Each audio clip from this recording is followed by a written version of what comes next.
É isso, estamos no ar. Boa noite para você. Falar Talhaferri não é tão fácil assim. Boa noite. O presidente Bolsonaro diz que entendimento com líderes do Congresso e do Supremo Tribunal Federal sinaliza dias melhores para o país. O economista e oficial da reserva da Marinha, Carlos Alberto Decotelli, é o novo ministro da Educação. E você vai ver também. Nova fase da Lava Jato mira corrupção na eletronuclear e tem mandado de prisão contra Silas Rondô, ex-ministro do governo Lula. Justiça do Rio de Janeiro concede foro especial ao senador Flávio Bolsonaro e transfere o processo das rachadinhas para a segunda instância judicial. Ministro Luiz Fux vai presidir o Supremo Tribunal Federal a partir de setembro. A polícia procura pelo ex-ministro de Minas e Energia, Silas Rondô, e o deputado federal Aníbal Ferreira Gomes. Hoje houve uma nova etapa da Operação Lava Jato, em que eles são acusados de fraude na eletronuclear. 4 pessoas foram detidas. Agentes da Polícia Federal fizeram buscas no Rio de Janeiro, Niterói, Petrópolis e em São Paulo e Brasília. Ao todo, foram 17 mandados de busca e apreensão e 12 de prisão temporária. Um dos alvos da Operação Fiat Lux é o ex-ministro de Minas e Energia, Silas Rondô, que ocupou a pasta entre 2005 e 2007, durante o governo Lula. O deputado federal Aníbal Ferreira Gomes, do DEM do Ceará, também é procurado.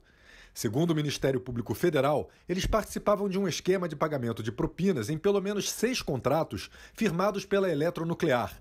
A investigação é um desdobramento de outras operações da Lava Jato, que resultaram nas delações de Bruno e Jorge Luz, lobistas ligados ao MDB e presos na Operação Blackout em 2017. O dinheiro era desviado com a subcontratação de empresas fictícias no exterior, que depois dividiam os valores entre os investigados. Segundo o Ministério Público Federal, o esquema operou com empresas sediadas na França, no Canadá e na Dinamarca. A Força Tarefa pediu o sequestro de 207 milhões de reais entre bens e empresas dos investigados por danos materiais e morais. Segundo o Ministério Público Federal, a cobrança das propinas começou logo após a chegada de Otton Pinheiro à presidência da eletronuclear.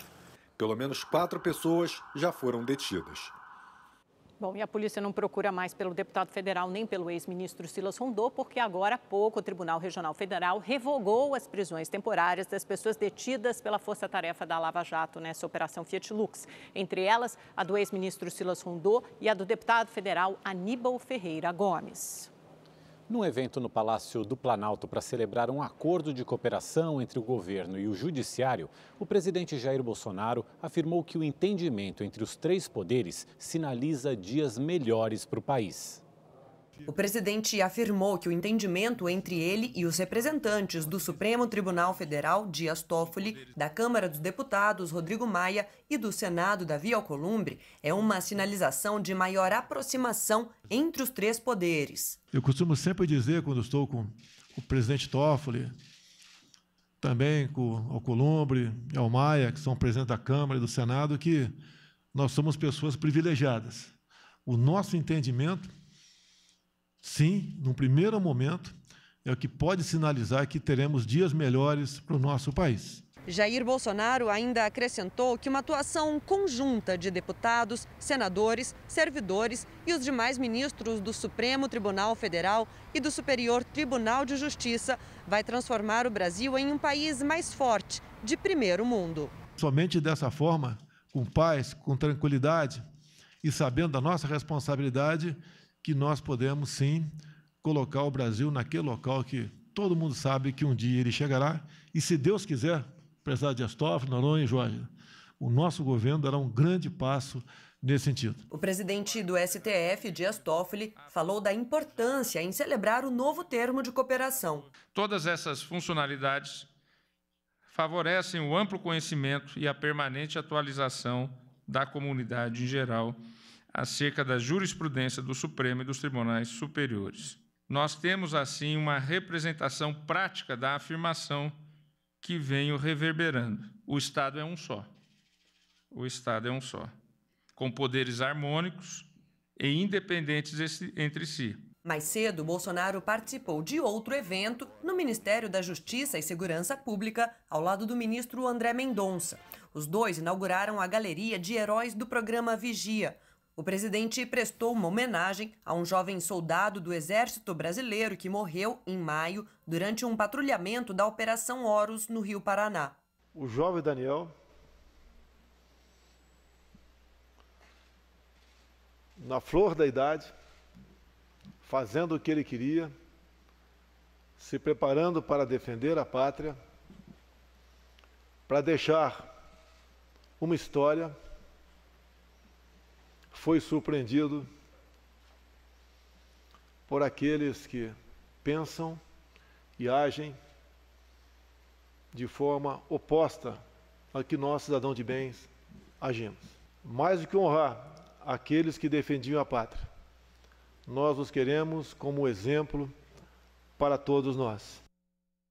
O presidente Jair Bolsonaro nomeou o economista Carlos Alberto Decotelli da Silva para o cargo de ministro da Educação. Ele assume a vaga deixada por Abraham Weintraub, que ficou pouco mais de um ano no comando da pasta.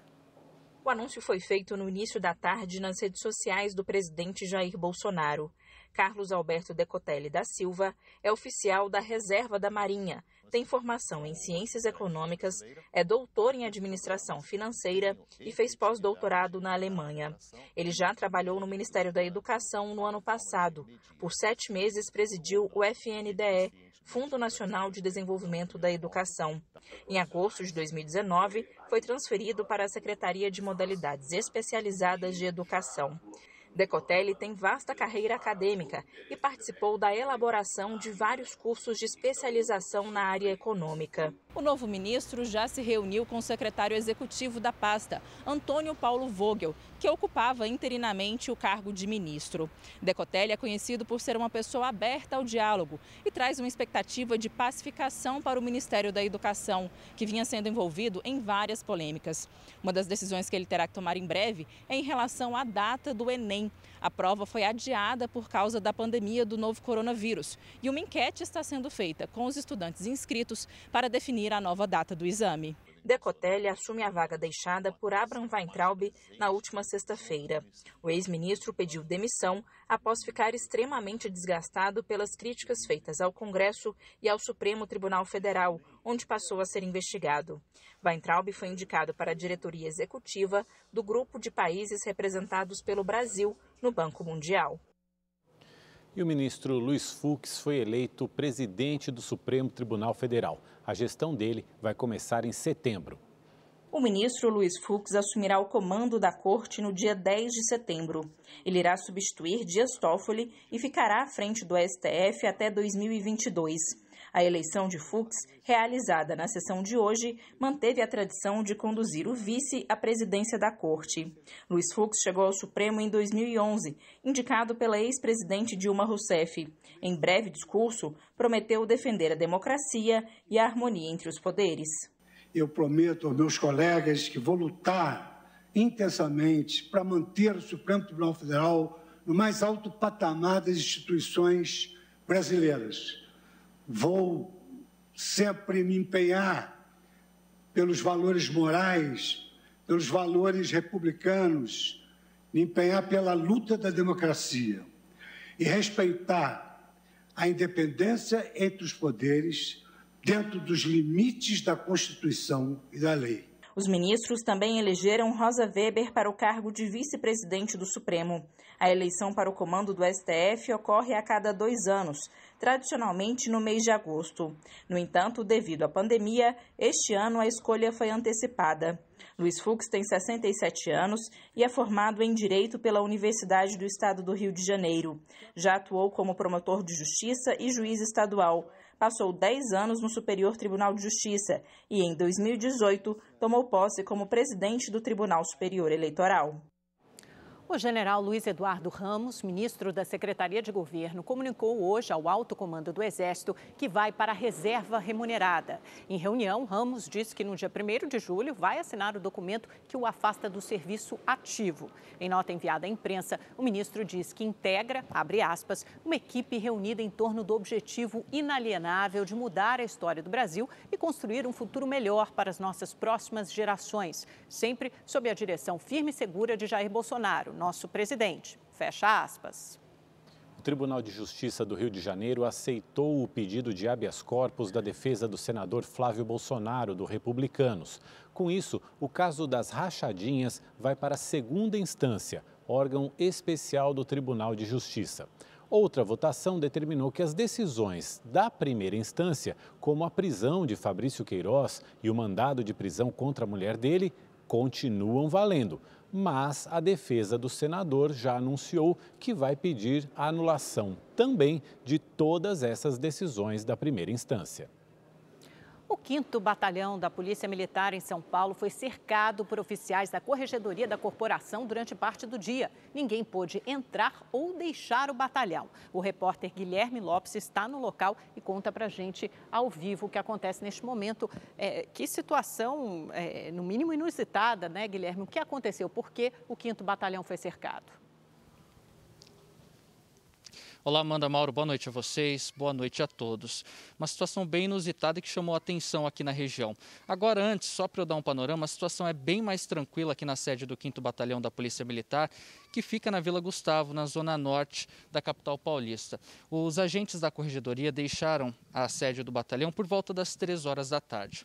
Eles chegaram aqui às 11 horas da manhã e, de acordo com as informações da Corregedoria, para averiguar supostas denúncias que chegaram até a Corregedoria sobre a atuação de policiais militares que atuam aqui no batalhão. E o que chamou a atenção foi justamente isso. Os agentes da Corregedoria fizeram um cerco na região, tomaram inclusive a guarda do batalhão e enquanto os agentes estavam lá dentro verificando essas denúncias, ninguém pôde entrar ou sair do batalhão.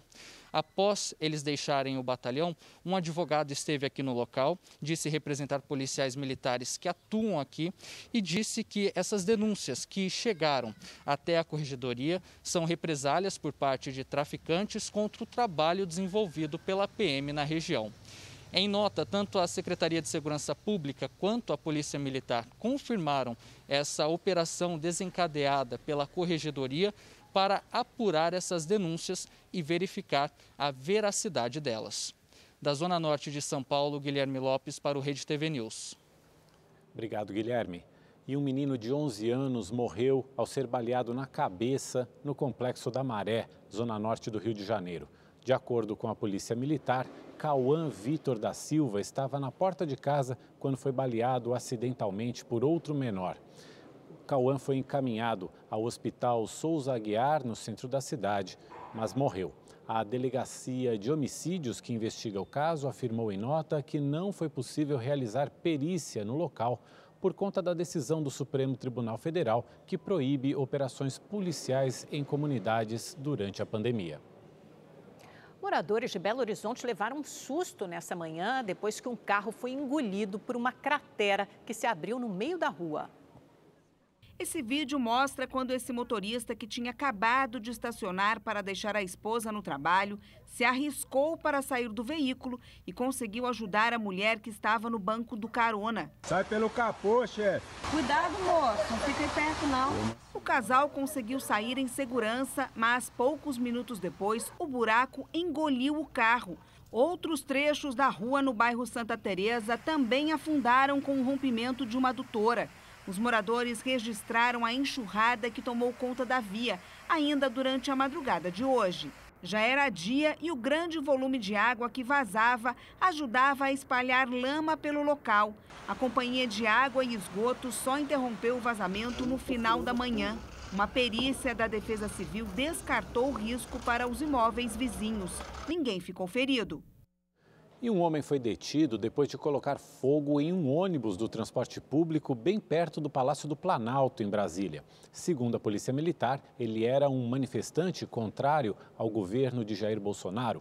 No momento do incêndio, havia 10 passageiros no ônibus. De acordo com testemunhas, o homem teria espalhado gasolina pelo veículo e, depois de atear fogo, teria dito palavras contra o governo.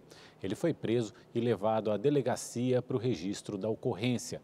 O Corpo de Bombeiros foi acionado e controlou o incêndio. Ninguém ficou ferido. A Receita Federal apreendeu 4.000 celulares durante uma operação conjunta com a Prefeitura de São Paulo em um shopping popular da capital paulista. A operação, denominada De Onde Fala, foi realizada em 4 lojas de um shopping popular em São Paulo. Os 4.000 aparelhos celulares apreendidos foram avaliados em R$8 milhões. A ação serviu para impedir a comercialização de celulares novos sem origem lícita. Segundo a Receita Federal, a prática prejudica os importadores que atuam legalmente e os recursos deixam de ser recolhidos aos cofres públicos. Os responsáveis pelo esquema responderão por burlar o pagamento de impostos e terão os contratos rompidos com a galeria. A pena pode variar de 1 a 4 anos de prisão, mais multa. 5 pessoas foram presas numa operação do Ministério Público do Rio de Janeiro que investiga fraudes na área da saúde. O esquema teria desviado mais de R$9 milhões dos cofres públicos estaduais. Agentes do Ministério Público tinham como objetivo cumprir 14 mandados de busca e apreensão e 7 de prisão no Rio de Janeiro e em São Paulo.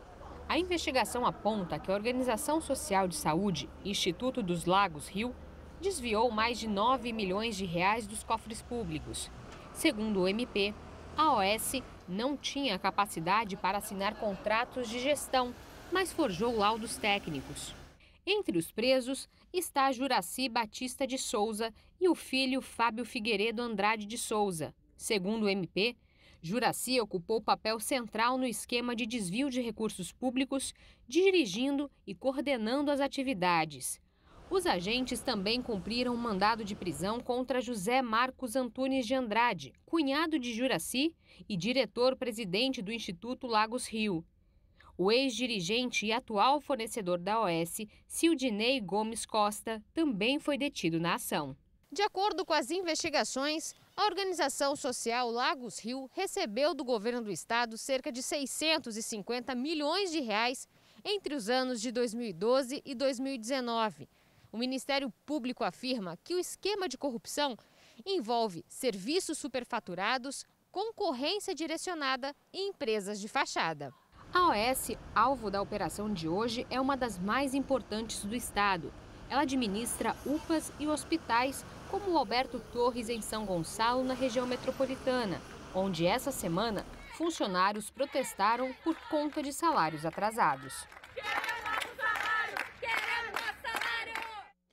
Em nota, a Secretaria Estadual de Saúde afirmou que todos os contratos com prestadores de serviços estão sendo revistos, inclusive o da organização social Instituto Lagos Rio.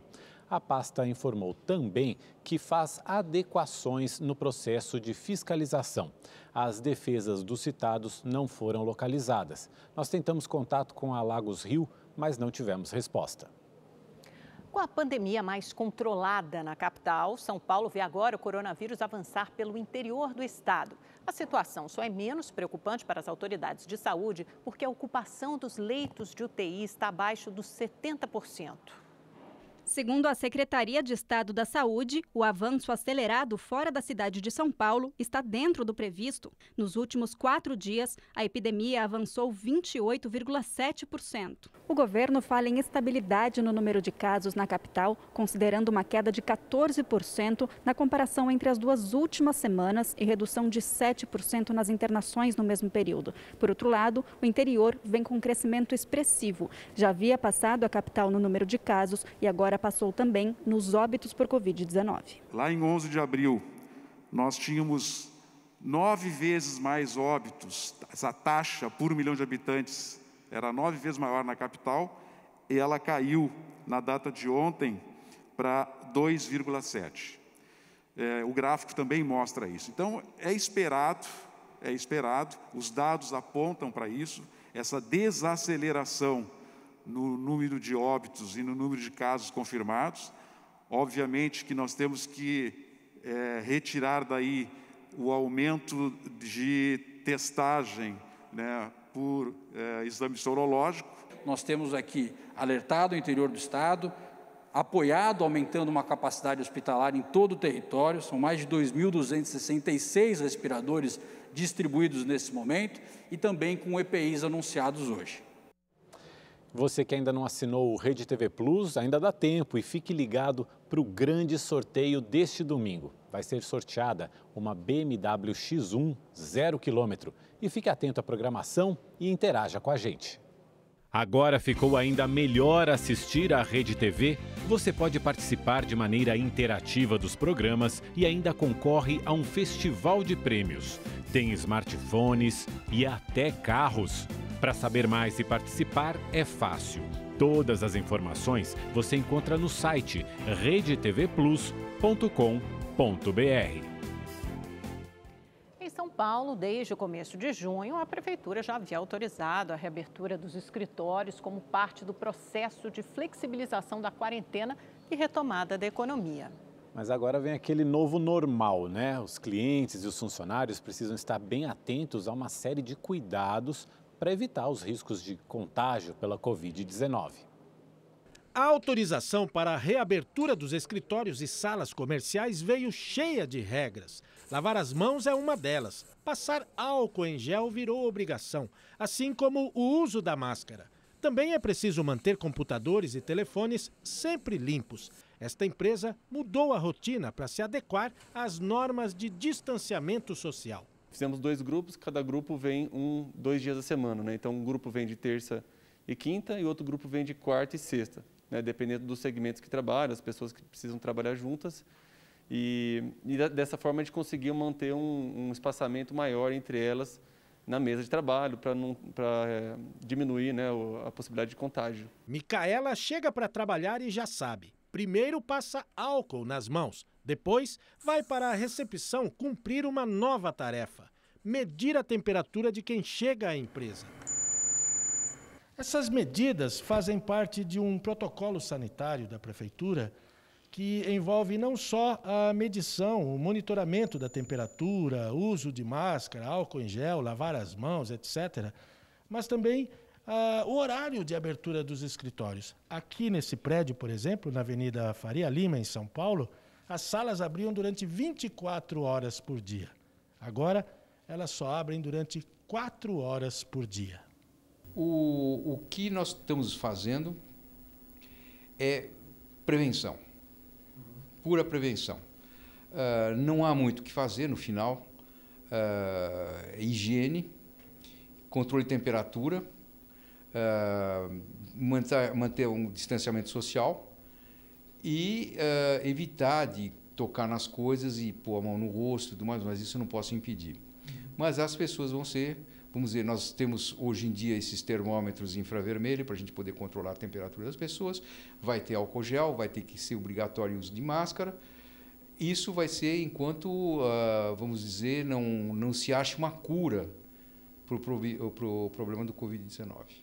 Este professor de segurança do trabalho reforça que, além de manter os ambientes limpos, é importante evitar o compartilhamento de equipamentos para diminuir os riscos de contágio. Os ambientes devem ser limpos frequentemente, tá? Ao longo de todo o dia, superfícies como mobiliário, então mesas, cadeiras, equipamentos de trabalho, telefones celulares, notebooks, que além de não serem compartilhados, devem ser higienizados durante o dia. O Banco Central revisou sua projeção para a economia brasileira em 2020 e agora projeta uma retração de 6,4% do PIB, o Produto Interno Bruto. A expectativa anterior, divulgada em março, ou seja, já fazia algum tempo, né, antes, ali bem no comecinho da pandemia, era de estabilidade no PIB deste ano. A instituição também informou que a estimativa de inflação para este ano, medida pelo IPCA, diminuiu de 2,6% para 2,4%. A Covid-19 mudou a rotina dos dentistas e seus pacientes. Eles ficaram muito mais expostos, já que a contaminação pelo vírus ocorre principalmente pelas gotículas de saliva. Por se tratar de um serviço essencial, um protocolo de atendimento foi criado para prevenir ao máximo a possibilidade de proliferação da doença. Gustavo precisou reorganizar a agenda. Com a pandemia, ele reduziu o número de atendimentos e passou a adotar o protocolo de segurança para se prevenir e também proteger os clientes. Nós estamos tendo que colocar uma proteção nos pés do paciente, higienizar as mãos do paciente com álcool, nos protegendo os pacientes, fazendo a higienização do consultório. Aqui no consultório do Dr. Luiz Gustavo, a proteção vem acompanhada com este equipamento aqui, desenvolvido pelo próprio dentista. É um equipamento relativamente simples, o custo não é elevado E nós criamos esse equipamento para que houvesse a proteção do paciente, da equipe de trabalho aqui da clínica e principalmente dos pacientes seguintes que vão entrar no consultório, porque vão herdar um ar completamente limpo. A câmara de proteção isola o rosto do paciente e filtra o ar, impedindo a contaminação no ambiente. Um visor frontal e um visor superior que são transparentes e nas laterais nós temos entradas para as mãos do dentista e da pessoa que auxilia. Um exaustor que vai acoplado aqui na parte inferior da câmara e que, através de uma mangueira, vai levar o ar contaminado interno para o exterior. A parte que eu introduzi aqui será descartada juntamente com a luva ao final do atendimento. Eu estou me sentindo protegido nesse tempo de pandemia, né? O seu Célio, que faz parte do grupo de risco para a Covid-19 e está há 3 meses em casa, só saiu porque se sentiu seguro e precisa continuar o tratamento. Eu imaginei que teria muitos cuidados aqui, como sempre. Mas aí fui surpreendido com esse equipamento novo. O equipamento já foi patenteado e a ideia agora é disponibilizar a invenção para outros dentistas. Realmente nós temos segurança. Eu chego na minha casa sem preocupação, porque minha roupa não está contaminada, o ar que eu respiro não está contaminado, eu tenho bastante segurança. Em Vitória, no Espírito Santo, medidas estão sendo tomadas para combater a Covid-19. Já passa de 1.200 o número de mortos e são mais de 32 mil casos confirmados no estado. O Sambão do Povo, que é um local conhecido pelos desfiles de carnaval, agora vai abrigar pacientes diagnosticados com o vírus. O Espírito Santo já tem mais de 40.400 infectados pelo novo coronavírus e 1.490 mortos. Com o avanço da doença, a capital Vitória, que está em primeiro lugar com mais casos, traçou um plano para atender pessoas com a Covid-19 que vivem em situação de vulnerabilidade. O Sambão do Povo está sendo transformado em um centro de quarentena. A previsão para que ele começasse a receber pessoas era esta semana, mas ficou para a semana que vem. 50 vagas vão ser oferecidas a cada 15 dias, que é o tempo da doença. No local onde acontece o Carnaval Capixaba, estão sendo instaladas camas e utensílios para atender pacientes assintomáticos e com sintomas leves da Covid. Para aqui serão trazidas as pessoas com a Covid-19, mas com sintomas leves e que, ao mesmo tempo, não têm como fazer o isolamento social. São idosos, acamados, são pessoas com deficiência, são pessoas da comunidade que convivem com muitas pessoas dentro de casa, num espaço muito pequeno e que não teriam como fazer o isolamento. E também pessoas em situação de rua. Os abrigados terão alimentação e serão acompanhados por uma equipe multidisciplinar. A Secretaria Municipal de Saúde vai fazer uma triagem das pessoas que estão contaminadas e a assistência social fará a avaliação de quem preenche os requisitos para ficar isolado no centro de quarentena. Pesquisadores da Fiocruz da Bahia alertam que um tipo de Zika vírus de origem africana pode estar circulando pela primeira vez no país, com potencial para originar uma nova pandemia. Em 2015, a epidemia de microcefalia descoberta aqui em Pernambuco aterrorizou gestantes do Brasil e do mundo. A origem da doença estava na infecção pelo Zika vírus, que teria sido introduzido no país durante a Copa das Confederações. Até então, apenas o Zika de origem asiática circulava no Brasil. Mas no ano passado, os cientistas identificaram a presença de um novo subtipo, de linhagem africana. Esse novo subtipo foi encontrado no Rio Grande do Sul e no Rio de Janeiro. Os pesquisadores ainda não sabem se os brasileiros que já foram infectados pelo Zika vírus de origem asiática estão imunes a esse novo subtipo de linhagem africana. E sem anticorpos, existe o risco de enfrentarmos uma nova epidemia. Quando a pessoa teve doença na epidemia de 2015, ela se infectou com a linhagem asiática, ela desenvolveu a doença, ela se curou, a priori ela está protegida contra uma infecção novamente pelo Zika dessa linhagem. A gente não sabe até então se essa pessoa que está curada da Zika asiática, ela pode se infectar com a africana. Então essa é a preocupação, porque se ela não tiver imunizada, aquela epidemia que ocorreu em 2015 pode acontecer de novo devido a essa nova linhagem que está circulando. O Zika vírus é transmitido pelo mosquito Aedes aegypti, que também é o vetor da dengue e da chikungunya. Este ano, o Ministério da Saúde já notificou 3.692 casos prováveis de Zika vírus. O Ministério da Saúde atualizou agora há pouco os números sobre o novo coronavírus no Brasil. De acordo com os dados, cerca de 673 mil pessoas se recuperaram da Covid-19. O Ministério também informou que quase 500 mil pacientes permanecem em acompanhamento. E o país acumula mais de 54 mil mortes provocadas pelo vírus. E aí tem as consequências econômicas, né? Os pedidos de seguro-desemprego subiram 35% nos primeiros 15 dias de junho em relação ao mesmo período do ano passado. Ao todo, foram 351 mil solicitações. No acumulado de 2020, são quase 3 milhões e 700 mil pedidos, um crescimento de 14% na comparação com o mesmo período do ano anterior. O Senado aprovou a medida provisória que autoriza o sorteio de prêmios por emissoras de rádio e televisão.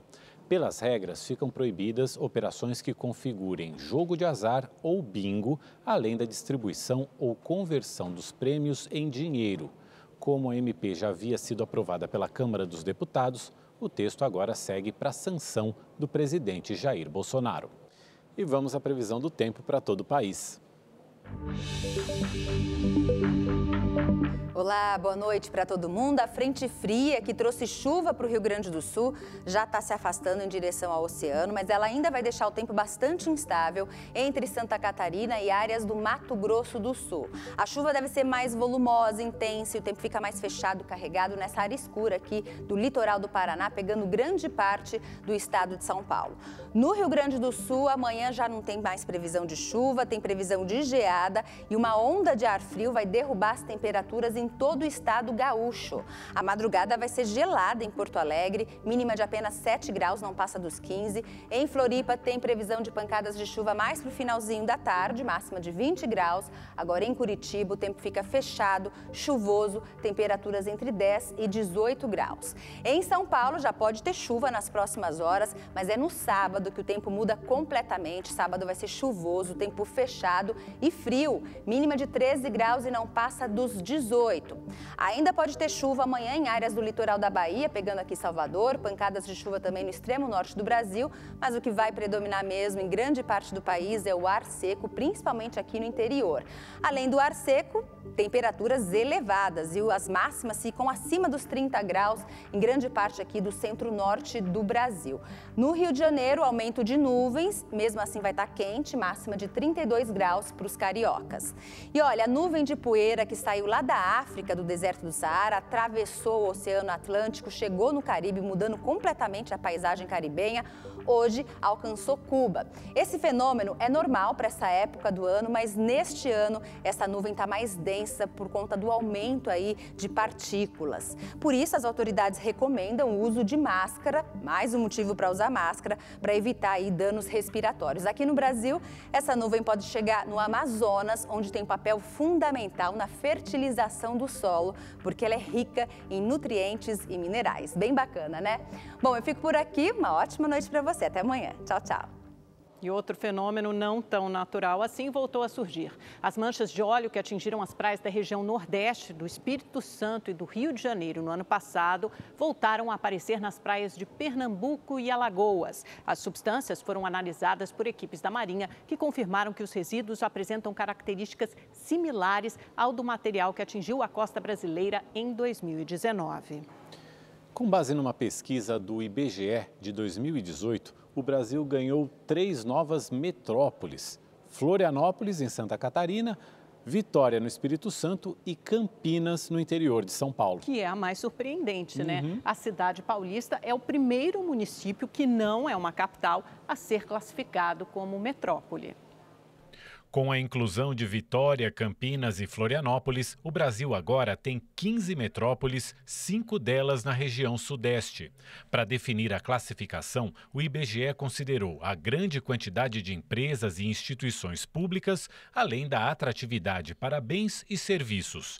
As 3 novas metrópoles estavam classificadas como capitais regionais em uma pesquisa de 2007. Campinas é a primeira cidade a ganhar status de metrópole sem ser capital estadual. E com isso, São Paulo se torna o primeiro estado brasileiro com 2 metrópoles. Vamos agora ao comentário de Boris Casoy. Boa noite. A cada dia gritam mais as deficiências das polícias brasileiras. A ineficiência e a violência são fatores que contribuem para a assustadora criminalidade brasileira. Em alguns estados, fala-se em mais treinamento e no aumento dos contingentes. Claro que ainda há outros problemas que passam, por exemplo, pelo armamento antigo e pelos salários dos policiais. Mas a questão fundamental é outra. Trata-se de uma deformação gravíssima. Os estados têm duas polícias, a civil e a militar. É uma separação injustificável, mantida apenas e tão somente por interesses corporativos. Em São Paulo, por exemplo, ambas se rivalizam e, não raro, ocorrem incidentes entre as duas polícias. Os rádios das viaturas das polícias militar e civil não se comunicam entre si.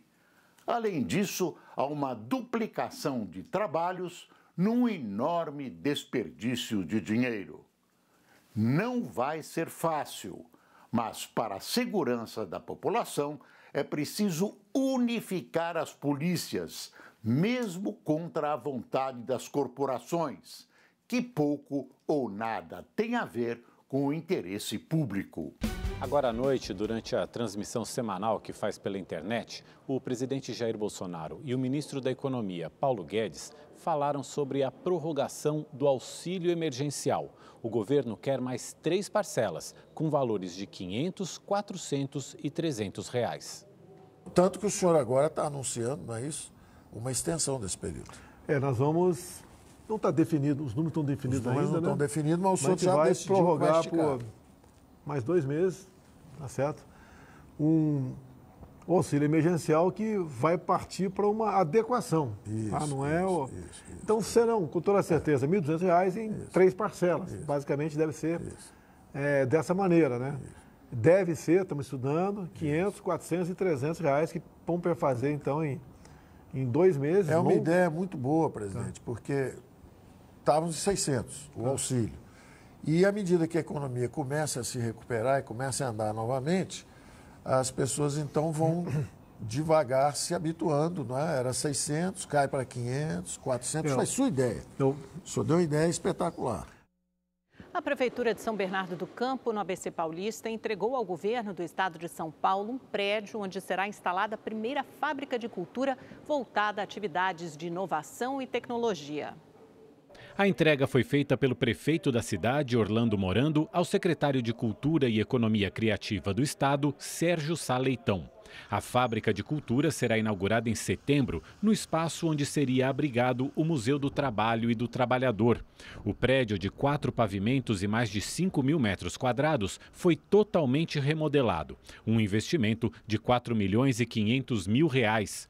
Até o fim de 2021, devem ser disponibilizados cerca de 308 cursos e 4.200 vagas para jovens de 15 a 24 anos em situação de vulnerabilidade social. No Rio de Janeiro, pacientes de um hospital da Zona Sul estão recebendo meias divertidas, um projeto para aquecer os pés e o coração em um momento tão difícil. No ambiente gelado das UTIs e dos quartos do Centro de Emergência Regional do Leblon, na zona sul da cidade, um gesto de carinho. A temperatura do ambiente, sempre baixa para evitar infecções, é amenizada com cores e o calor humano. Rejane, enfermeira da unidade, distribui meias de lã, principalmente para os pacientes idosos. E aí, assim, é muito gratificante poder entregar isso para os idosos, né? Ainda mais nesse momento, levar um pouco de conforto e carinho para eles. Eles têm relatado que têm dormido bem melhor, com os pés bem quentinhos, e isso é muito gostoso a gente ouvir. As meias do projeto Esquenta Pé e Esquenta Coração são feitas por uma amiga da Rejane. Inicialmente foram entregues 50 pares, mas logo toda a equipe abraçou a ideia e passou a doar lã, um benefício que vai além do conforto. Esse projeto não só esquenta os pés dos pacientes, melhora significativamente o prognóstico do paciente. Além de aquecer, as meias são um modo de diminuir a solidão imposta pela pandemia. As visitas na unidade estão suspensas. Os presentes aproximam pacientes e médicos e ajudam a compensar um pouco a ausência dos familiares. Seu José ficou internado na unidade por 2 dias. Ele ganhou as meias e já teve alta. Com esse carinho todo, a gente fica feliz. Saber que está sendo bem tratado. E não são só os pacientes que ganham com isso. A experiência também faz bem ao coração dos médicos e enfermeiros. A gente está vendo um outro lado que normalmente na correria, né, no nosso trabalho, no nosso dia a dia, a gente não se atenta, né? Então esse é o nosso maior combustível, é conseguir trazer a humanização e um pouco de alegria a esses pacientes. A ex-mulher do atacante Dudu compareceu à delegacia para dar mais detalhes sobre a acusação de agressão por parte do jogador. Malu Ohana voltou a depor sobre as supostas agressões que Dudu, atacante do Palmeiras, teria cometido contra ela. Segundo a defesa, as lesões sofridas teriam ocorrido na parte interna do condomínio. Já esclareci, tá? Todos já viram o que tá no boletim, todos já viram. Isso aí foi o que eu vim afirmar, vim trazer minhas testemunhas, vim trazer minhas provas. E vim falar que tem no vídeo lá, que ele está falando que só pôs ele lá, né? E por que ele não pôs o restante das coisas? Não pôs lá, só pôs a parte dele. Os vídeos são incompletos. Está incompleto, todos incompletos. No primeiro depoimento, Malu afirmou ter sido tratada com ignorância e que foi agredida com socos na cabeça e no peito. Na última terça-feira, o atacante prestou depoimento e negou todas as acusações. A defesa do jogador divulgou imagens onde mostra Dudu sendo impedido pela ex-mulher de entrar no carro. A briga continuou dentro do veículo. O Palmeiras afirmou que vai acompanhar toda a investigação para se posicionar sobre o ocorrido. O Rede TV News fica por aqui. Cuide-se bem. Amanhã nos encontramos novamente. Boa noite. Obrigado pela companhia, uma ótima noite e até amanhã.